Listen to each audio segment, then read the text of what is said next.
I've been here before, and thank you for having me again. Um, Juneteenth is not a new holiday. It's been around for a long, long time, but probably a lot of people haven't heard about it, don't know a lot about it. So before I get started, I wanted to start with the St. Francis prayer so that we can just center ourselves to hear this in a way that God would want us to hear it, that we would open up our hearts, our ears, and our minds, so that with this information, we'll do with it as He has asked us to do. Lord, make me a channel of thy peace, that where there is hatred, I may bring love,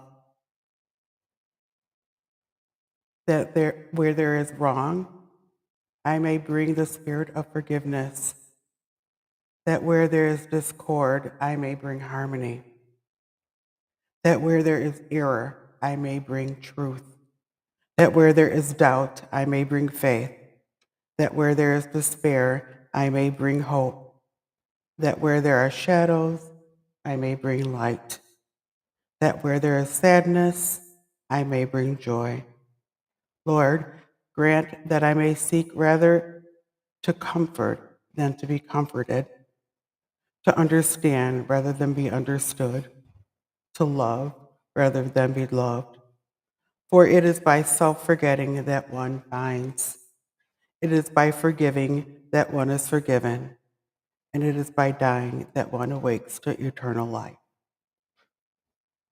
I hope this is kind of what happens here tonight, but um, I'm used to, had 35 years of teaching, so it's very hard for me to stand in front of this.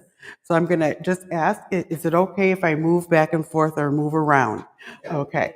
All right, perfect. All right, so here's the first thing that I want to do. I'm going to ask you a couple of questions. And the reason why is because I feel the best tool for learning, the best tool for transformation is to get people involved and to understand what it is that we know, what we don't know. And so the first thing I'm going to do is I'm going to ask you, what do you know about Juneteenth? Yeah. After George Floyd and all of that, I learned that it was about 2.5 years after the proclamation was, Mm-hmm. the Emancipation Proclamation was not signed, because it actually was signed even earlier, that the general finally made it to Texas to Galveston and announced that it was free. Perfect. Anybody else have any background knowledge on Juneteenth?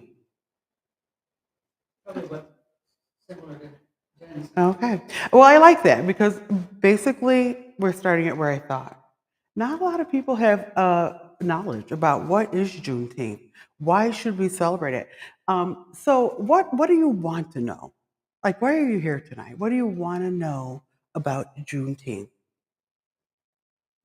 I want to know from a person of color, particularly Mm-hmm. Black, what that means to you, Mm-hmm. and what perspective we should be looking at this and what lens we should be looking at this through. So I really appreciate that, Terry, because she asked, what does it mean to me? And from what perspective or what lens should we be looking through?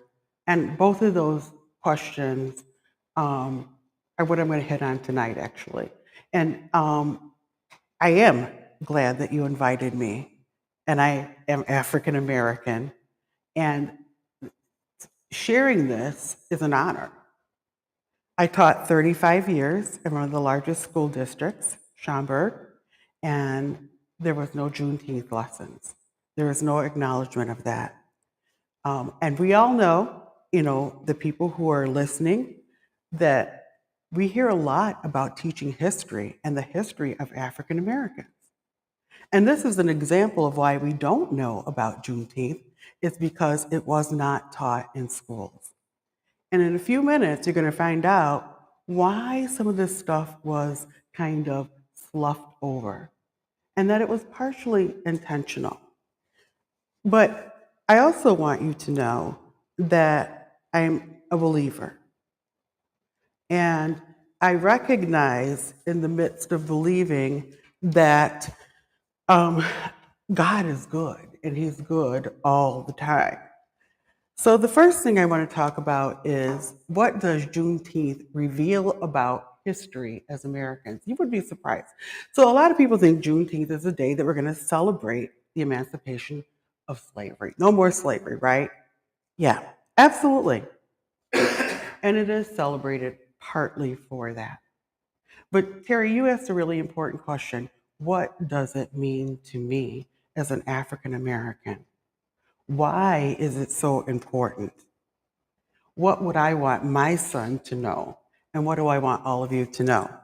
So, as you know, Black history is more than learning significant dates and times. It's more than that. It's more than like the consistent. It's about the consistent occurrences that are documented. It says that we will learn from our past, right? Have you heard that before? We will learn from our past. But if you don't know the past, you will not learn. So think about that. We will learn from our past, but if you don't know what happened in the past, we can't change it. All right.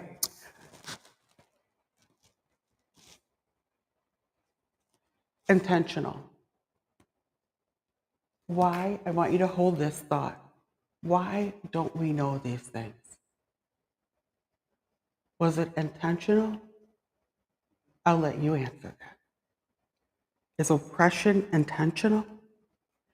Is it for a reason? Absolutely. I wrote down one of the definition of what an oppressor is, and just give me 1 second here, and I'll read it to you. Um, an oppressor is one that oppresses, one that imposes unjust burdens on others, one that harasses others with unjust laws or unreasonable severity. Unjust laws or unreasonable severity. So we look here and we look, there's emancipation, there's Lincoln. Can you go to the next slide, please? And I'm going to kind of tell you a little story. Here's what you should know about Juneteenth as a historic event first. Okay? The fact that issuing the Emancipation Proclamation in January 1st of 1863, not all enslaved people were freed immediately. Okay? Not all. Now I'm going to give you a little background.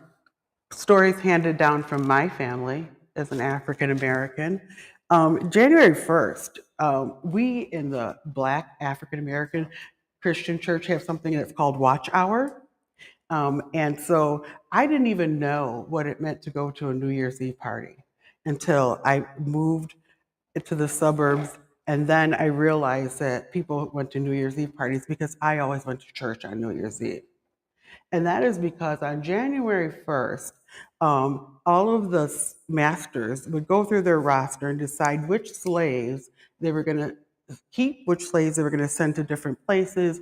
And so usually they spent all of that night in church praying that A, their family would be together, or B, if they were going to be separated, that they would be sent to a place that was good or as good as could be. So just so you know, so January 1st also is a historical piece of how we celebrate it differently. So, whoops, I'm gonna fix this. So the Civil War ended in the summer of 1865, and General Gordon Granger and his troops traveled to Galveston, Texas to announce the orders on June 19th, 1865. Woohoo! Does anybody see anything kind of disturbing about that? June 1st, 1863 to June 19th. June 19th would go on to be known as celebrated as Juneteenth. So herein lies the story. Um, why did it take 2 years?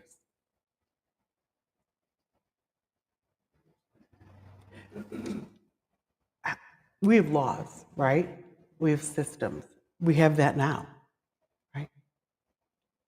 But why did it take 2 years? So there's a couple theories. And one theory is that the slave owners wanted to get in one more crop before they freed the slaves,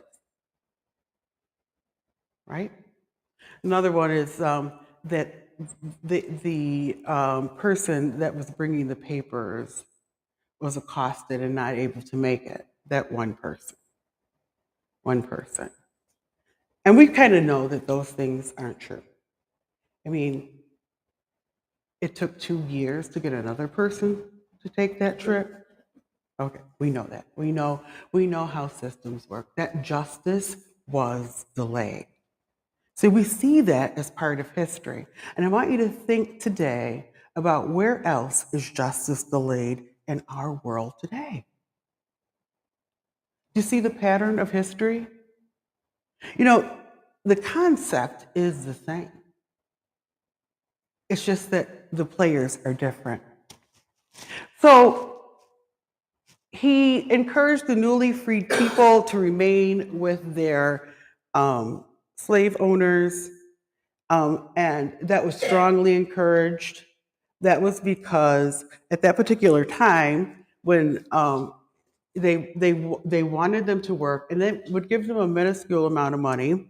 But then you also know that, or maybe you don't, as part of history, they made such laws in the system that if you were a black male or you were just standing on the street doing nothing or loitering, you would be arrested, and then your punishment or jail would you would go back to the fields as a slave.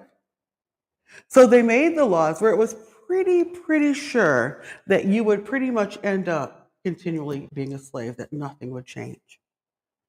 Now, just so you know, the period after Juneteenth is known as scatter, okay? And that was when people went in all different directions and they moved across the United States if they could, if they could.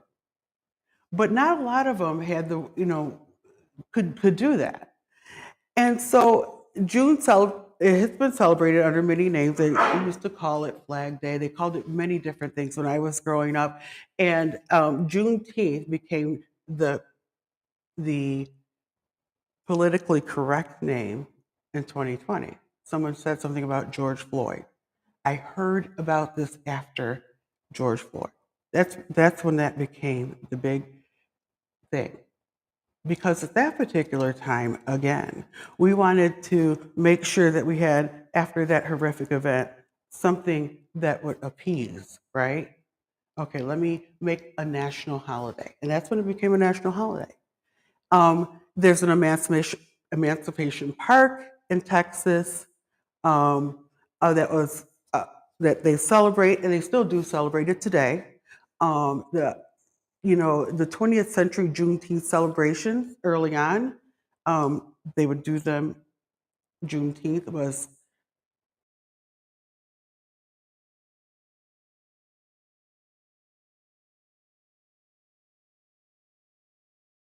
our church was separate.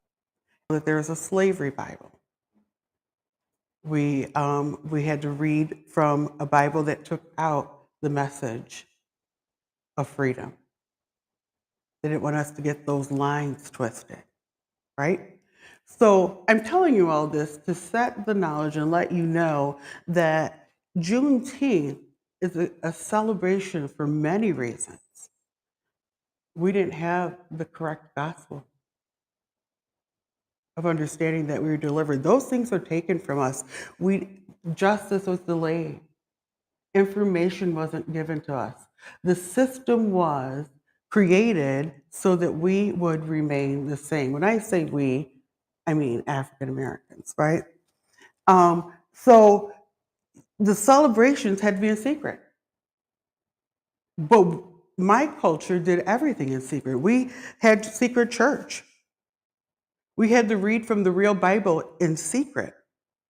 We had to celebrate Juneteenth in secret. When we had watch hour on New Year's Eve, where we would watch, wait, and pray. That's what they would say: watch, wait, and pray. And if you ever get a chance to go to a watch hour in um, an African American church on New Year's Eve, get ready to meet the Spirit because He will be there. Because you can imagine the amount of emotion and the amount of pain of waiting to find out if you're going to be with your son or your daughter. Well, this celebration of Juneteenth is a big thing because what it resonates with me is it brings back all of the things that we had to do to get here, where I'm standing today, right? All of them. So it was revived during the civil rights movement, and I came along. I was born in that time. Um, I actually met Dr. Martin Luther King as a 7-year-old, just so you know. I was at the march in Chicago when Dr. Martin Luther King was marching for fair housing. I was still needing that. He was marching for jobs. Are we still doing this? You hear the theme of delayed justice? Delayed, delayed, delayed, right? All of those things. He was like, I was at that march as a 7-year-old. My parents were civil rights workers. The first time that Martin Luther King, when Martin Luther King died, it was the first time that I saw my father cry and drink alcohol. Those are traumatic things for me because that was my life. I lived that. It wasn't in a history book, but it was never talked about. Everything's hushed and delayed. Keeping information from people, keeping people out of the realm of systems, out of the realm of understanding what could be, even taking hope away. And I know with this group, I don't have to justify the statement, but where was the church? Where was God? God was with us. But how do you intentionally take out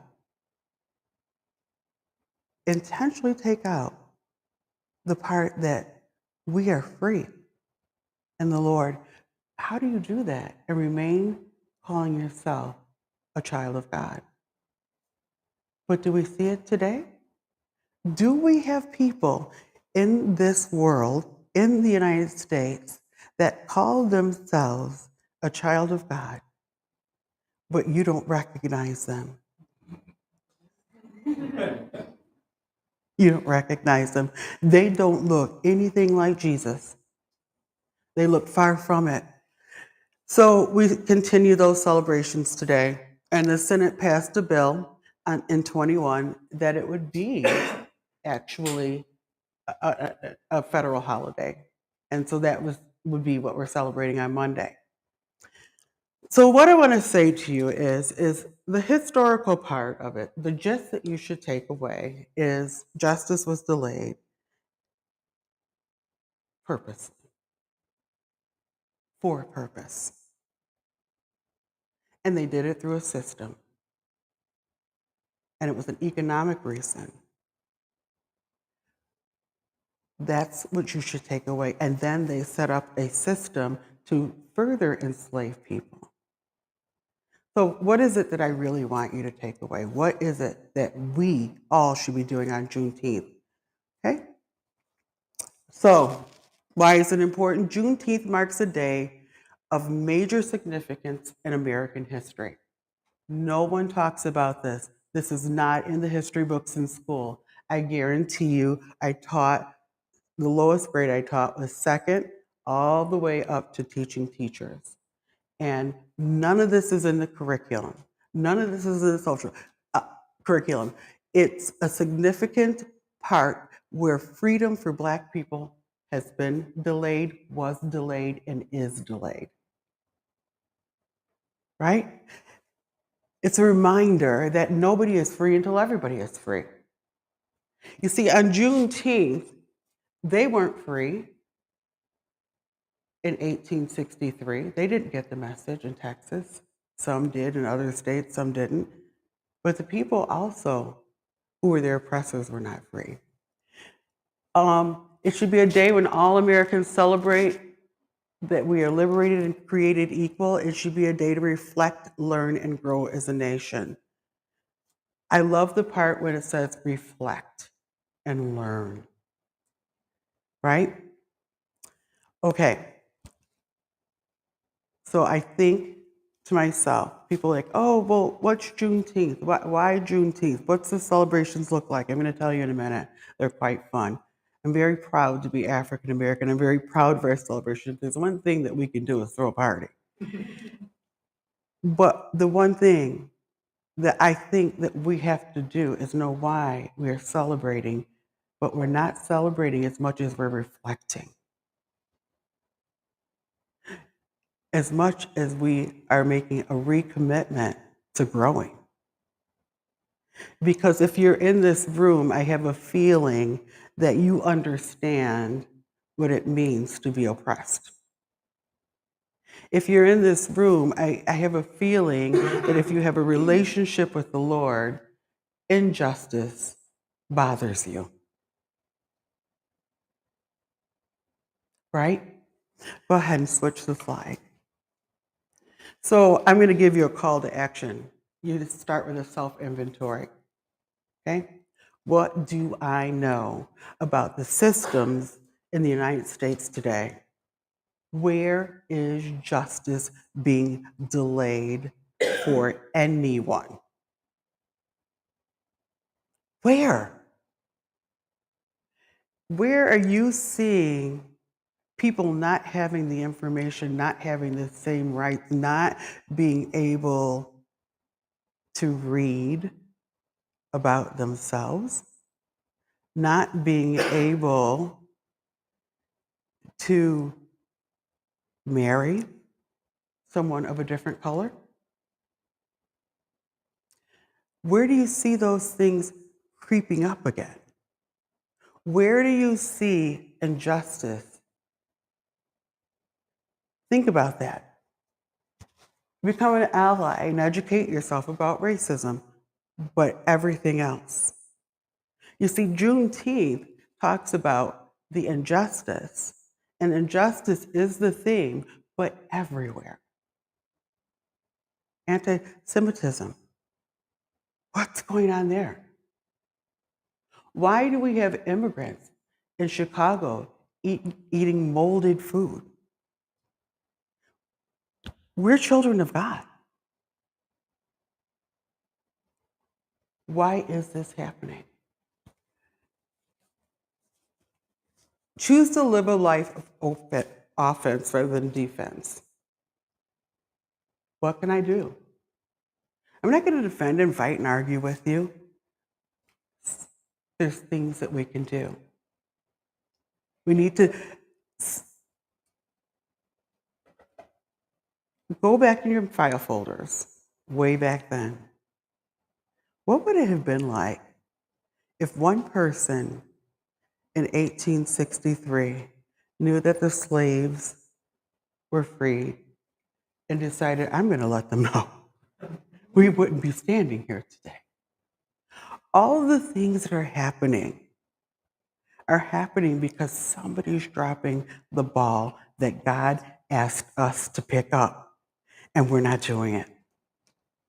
Somebody asked us to be, God asked us to be uncomfortable. He didn't say, you know what, if you follow me, life will be calm and you will receive everything that you want. He didn't say that. He said, I would be with you. He even said that we would be ostracized, pained, and hurt. It's not going to be easy. And the thing about it is when I stand up and say these things, it's at a cost. Some people don't want to hear there's an injustice. They will fight you tooth and nail and say, you have every right to do what you want to do as long as you agree with me. And it has nothing to do with the Lord. Think about the character of Jesus. Think about what he says, how he acted, how he treated people. Transformation in us, as well as transformation in our oppressors. We are called to make a change right now. We can no longer sit and just pray that things will change.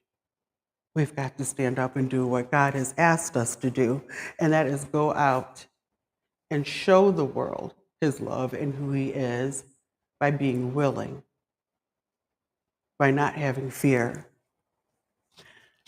Speak truth boldly. I think about some of the times when I was a child, right?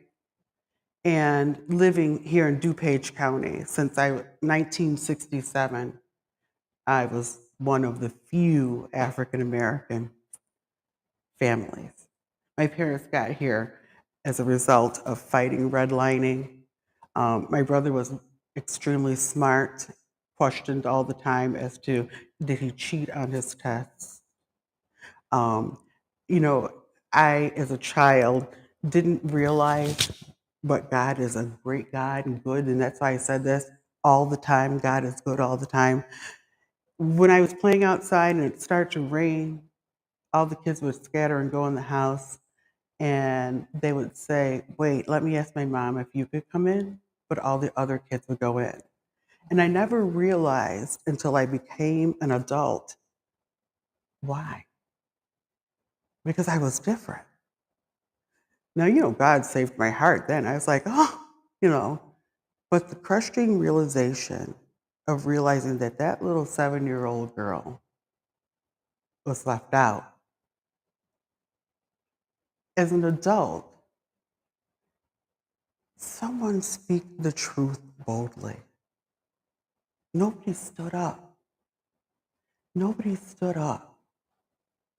That's one of the reasons I remained in the district that was 0.03% African American teachers, because I wanted to be an ally to the students that were being oppressed, no matter who they were, being oppressed for any reason. And don't tolerate, as the verse would say, what you would not tolerate for yourself. Would you tolerate it if your child was not invited in for the color of their skin? Would you tolerate not knowing about a tax break for 2 years?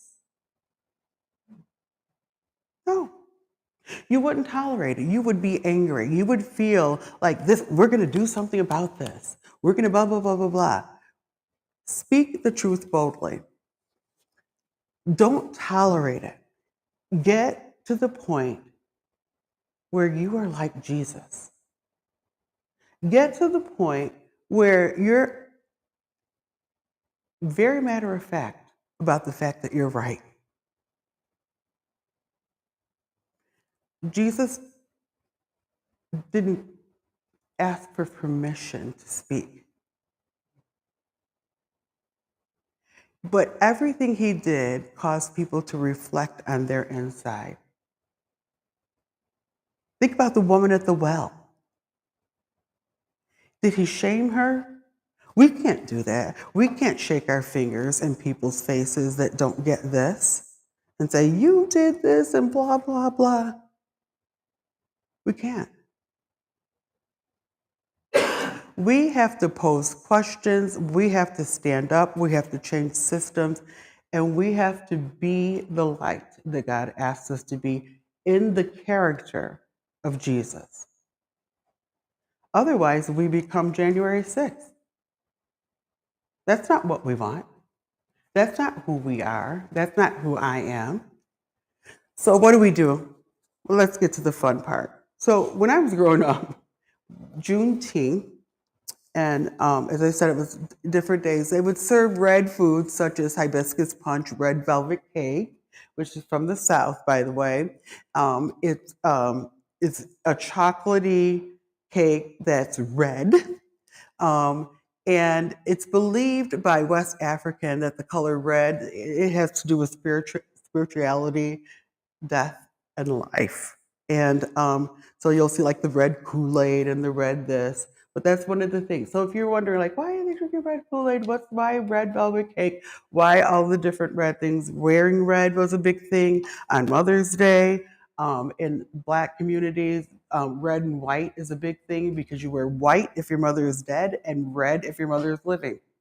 And so you will see on church that people knew right away by how you were dressed. So those colors are important. We did traditional foods, and I'm going to tell you something like collard greens, black eyed peas, and those things are symbols of prosperity. So let me just explain to you, you know, eating is a very interesting thing in cooking in our cuisine of African American cooking. I enjoy cooking. My husband owns a catering company. Some of their recipes are my recipes, but I cook mean collard greens. And the thing is that we were given the scraps, right? And collard greens were actually weeds. And so, whatever scraps were thrown away as slaves, we had to make that into something edible, right? And so, some of those old home foods they resonate with our hearts because now they become part of the mainstream cuisine that people are paying hundreds of dollars for to sit down and have collard greens. And it's like, okay, black eyed peas. I remember my mom on New Year's Eve. Oh, I have to have my black eyed peas because that was a symbol of a new year and having prosperity. There's a Juneteenth flag. I'm going to leave that as a questionable thing right now because of all the flags that are flying right now. Um, Somehow it has petered me into a direction of I think it has to come from us. But the colors are a reminder that we too, African Americans, are American citizens. Because at one point they wanted us all to go back. That was one of the things. And we are full on American citizens. And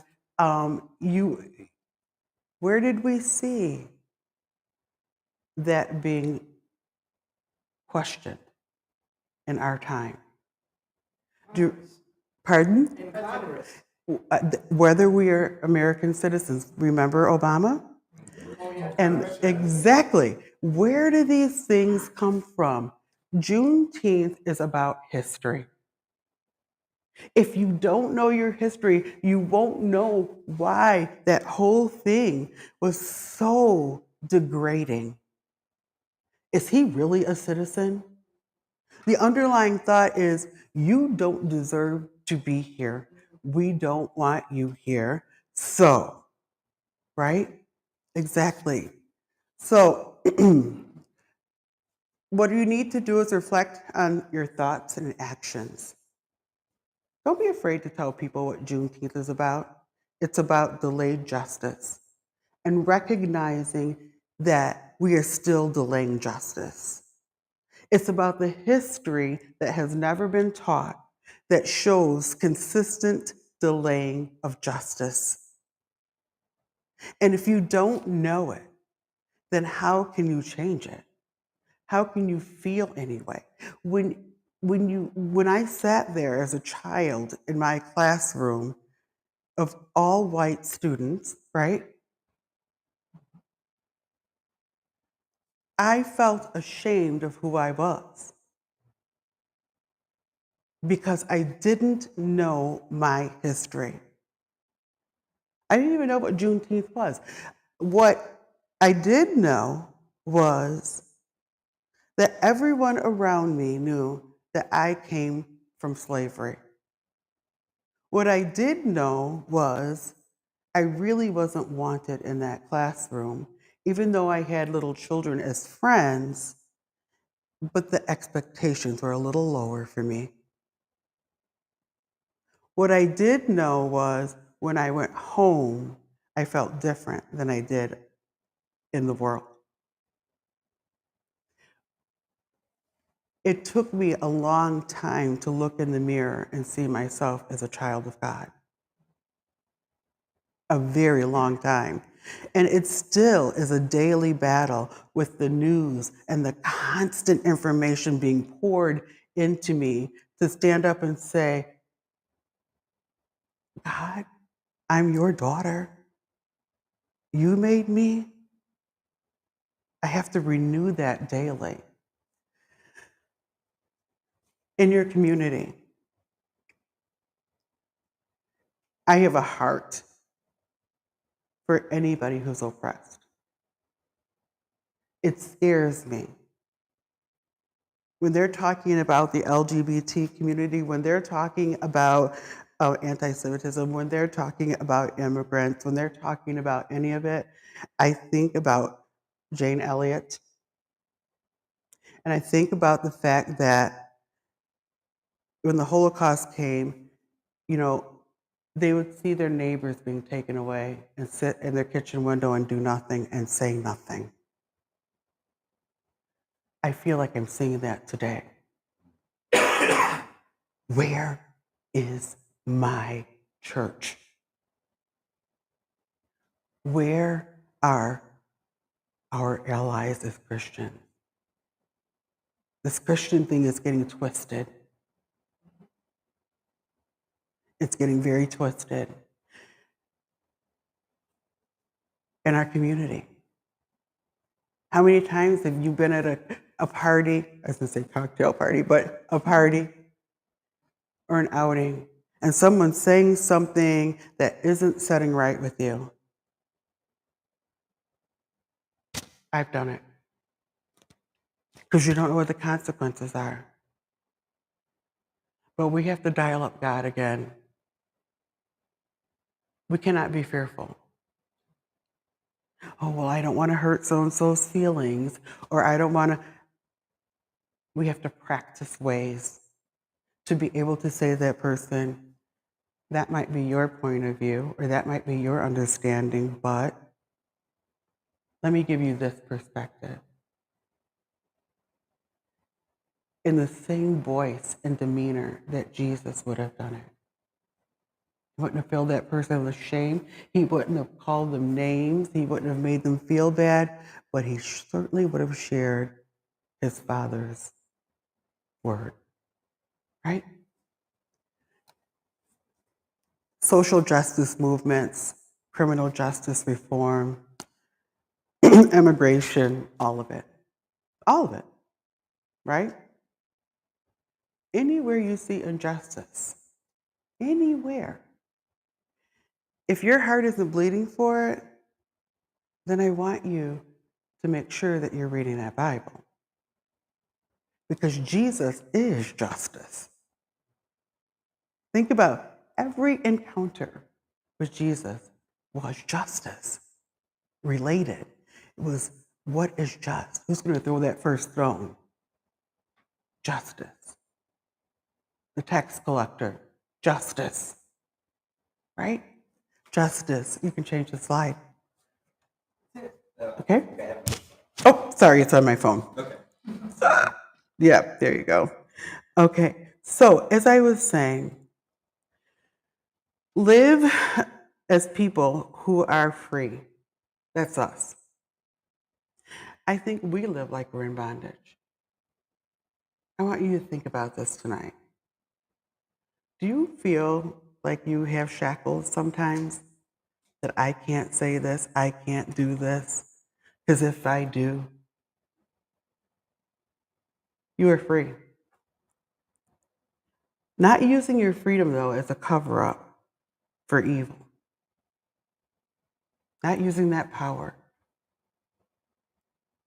Do you know that we have the same power that rose Jesus from the grave in us? What would that look like if we enacted that power?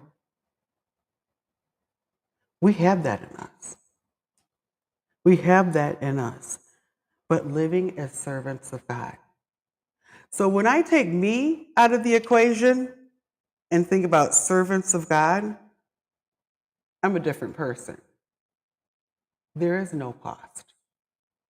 I'm not worried about losing my job, my stature in the community, because my only onus is straight up. That's all I'm thinking about.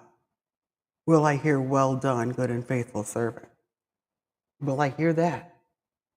Or will I hear, I'm going to give you a teacher thing. Darcy is beginning to see. I would like for her to focus more on. I'd like to hear well done. So honor everyone. This is 1 Peter 2:16-17. This is the verse. He says, honor everyone. Love brotherhood. Fear God. Now, when I was growing up, my mother would say, I will put the fear of God in you. And I used to laugh and be like, what does that mean? But when I am living outside of what God has asked me to live, I have to tell you something. It's not pretty. It's not pretty.